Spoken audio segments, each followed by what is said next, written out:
Nesse tutorial eu vou ensinar para vocês a como monitorar os batimentos cardíacos com esse aplicativo aqui muito bom chamado Monitor Cardíaco. Você encontra ele aqui na Play Store, tem várias opções aqui, mas é esse daqui, o Monitor Cardíaco exclusivo.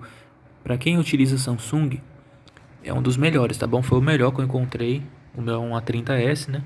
E funciona maravilhosamente bem, tá? Ele tem uma precisão muito boa, porque você sente o dedo pulsando enquanto o batimento é detectado na tela. Então aqui você mede, né, os batimentos, coloca o dedo na câmera. O meu celular tem 3 câmeras, então você põe o dedo na câmera de número 2, a câmera do meio, cobrindo o dedo na parte do flash e colocando a ponta do dedo na câmera do meio, se forem 3 câmeras. Aí você vai testando até ele detectar. Então aí estão meus batimentos no momento. Aí finalizou a detecção, você escolhe entre a guia geral, repouso, né, descanso, exercício. Por exemplo, você está se exercitando na academia e quer monitorar o seu batimento, né, a evolução do seu batimento. Você pode marcar aqui exercício, escrever aqui, por exemplo, leg press 100 quilos. Só um exemplo, tá?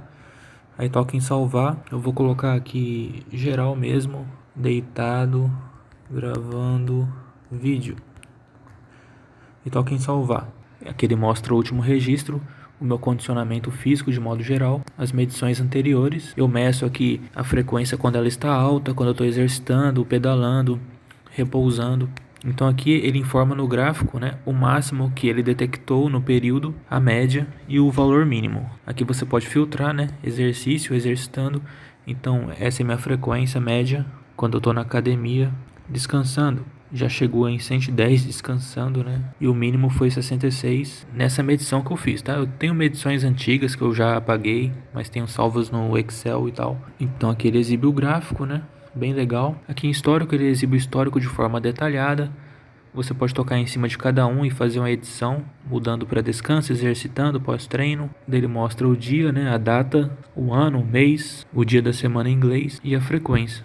Por exemplo, essa frequência aqui de 164 BPM foi fazendo agachamento com anilha, agachamento normal com anilha. Nem lembro qual peso que era, mas minha frequência chegou nesse valor aí, 155 no agachamento Smith. Então nesse histórico aqui, a primeira medição foi no dia 24/6 de 2021. Como eu falei, eu tenho medições mais antigas de 2020, é que eu apaguei, né? Exportei para o Excel no formato CSV e apaguei daqui, tá? Então vou mostrar para vocês aqui uma frequência, cadê? Aqui ó, essas frequências aqui de 100, 98, 146, 147. Isso aqui foi consumindo a Mary Jane. Aí veja que chegou em 147 e depois no minuto seguinte já diminuiu. Enfim, serve para vários propósitos, tá bom? Mas é um medidor bastante confiável, eu gosto bastante. Talvez em outros modelos de celulares, como o Motorola, não funcione corretamente. Aí tem que testar na prática. Então aqui você mede mais uma vez, né? E aqui em resultado você tem o último registro, seu condicionamento físico. Aqui no caso o meu está na barrinha azul claro, indicando que minha frequência mínima ela fica no intervalo entre 60 e 90 BPM. Aqui no caso ele considera o valor mínimo detectado durante todas as medições. Aí pego a média, né? Então o meu fica nesse intervalo, que é um intervalo padrão. Se em repouso seus batimentos ficam em torno, por exemplo, abaixo de 60, geralmente quer dizer que você tem um bom condicionamento físico, né? Atletas têm um batimento em repouso de, sei lá, 50, 55. Então, um bom condicionamento físico no geral. Daí aqui em configurações, né, você configura o app. É bem simples, tá? Você escolhe o estado padrão, por exemplo, exercitando. Aí toda vez que você medir, ele salva como exercitando automaticamente, tá?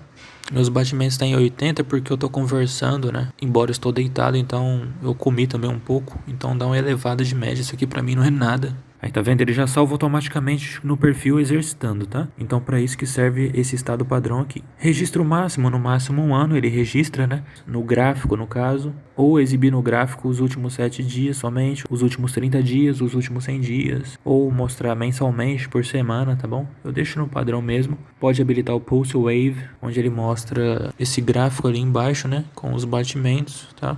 Eu não gosto, mas pode ajudar um pouco também. Eu geralmente deixo desabilitado esse Pulse Wave. Aqui você pode habilitar notificações quando ele finalizar a leitura e tal. E pode exportar por formato CSV. Isso aqui é muito interessante, tá? Quando você quer dar uma limpa no histórico, mas não quer perdê-lo, ou simplesmente quer exportá-lo para uma planilha do Excel, você pode tocar aqui em exportar formato CSV. Daí ele vai abrir essa janelinha aqui e você pode compartilhar, por exemplo, no Google Drive. Eu geralmente salvo no Google Drive mesmo, né? Eu vou abrir aqui meu Google Drive.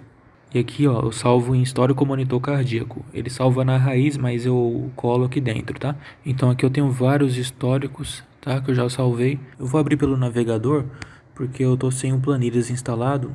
E aqui fica melhor de visualizar, tá? Então aqui ele abre no Planilhas, você pode abrir pelo Excel no computador, tá bom? No Calc também. Então aqui ele exporta tudo bonitinho, com o horário, a data, o perfil, né, geral, exercício, ele coloca em inglês, né, rest, os batimentos e os comentários que eu fiz. Fazendo supino, remada alta, subindo uma rampa de supermercado. Com isso você pode acompanhar a sua evolução, né, a sua evolução cardiovascular ao longo do tempo e fazer um diagnóstico precoce, caso você sentir algum sintoma indesejado, sei lá, ou tomar alguma medicação, passar mal. Aí você pode medir os batimentos e gerar um relatório. Aí para limpar isso aqui, geralmente é só você acessar as configurações do app, né? O painel de informações e limpar os dados dele. Vem aqui, limpa os dados e o cache. Aí geralmente ele apaga tudo. Após 1 ano, 2 anos é bom fazer isso, porque senão ele fica muito pesado, tá? E pode demorar mais para abrir o painel de medição. Beleza? Enfim, um aplicativo muito bom. Aqui informações, ele exibe, né, algumas informações, né, sobre as zonas de frequência. Então isso aqui é o seguinte, você tem a zona de recuperação, né, descanso, quando seus batimentos ficam abaixo de 50% da taxa máxima. A minha frequência máxima para minha idade, acho que é 192 BPM, 50% disso dá 96 mais ou menos. Então quando os batimentos, no meu caso, estão abaixo desse nível, né, abaixo de 100, 90, eu tô ali na zona de recuperação, descanso, entre aspas, né. Quando os batimentos estão ali em 80, 90, 70, 65, beleza? Tem a zona lipolítica, né, que favorece a queima de gordura, que fica entre 50 e 65% da sua frequência máxima. A zona alvo, que gira em torno de 65 a 80%, ele mostra aqui 100%, né? E a zona de alta intensidade, que varia entre 85% e 100% da sua frequência cardíaca, que não é uma zona de frequência que você deve ficar por muito tempo, né? Daí ele exibe informações aqui, né, sobre cada zona de frequência. A zona de frequência máxima é adequada para atletas, pessoas altamente capacitadas. A zona alvo melhora sua capacidade aeróbica, ajuda a queimar gordura e o deixa mais em forma. Zona de queima de gordura ajuda a queimar gordura, obviamente. É um ponto aí de partida para quem não quer fazer um exercício muito intenso, né? Exigir muito do coração. Zona de recuperação é a zona de aquecimento, recomendada para todos os iniciantes que começam a praticar atividade física, voltando a ela e ficando dentro dela entre 5 e 10 minutos. Antes de elevar a frequência novamente. Enfim, não vou entrar em detalhes sobre isso aqui, tá? Porque eu não sou nenhum profissional de educação física. Mas enfim, esse aplicativo aqui, galera, é excelente. Eu uso ele desde 2020 e recomendo bastante. É muito bom mesmo, tá? E pode ser usado em situações aí emergenciais ou para fins de gerar relatório, um feedback sobre a sua saúde cardiovascular, beleza? Então é isso, um grande abraço a todos.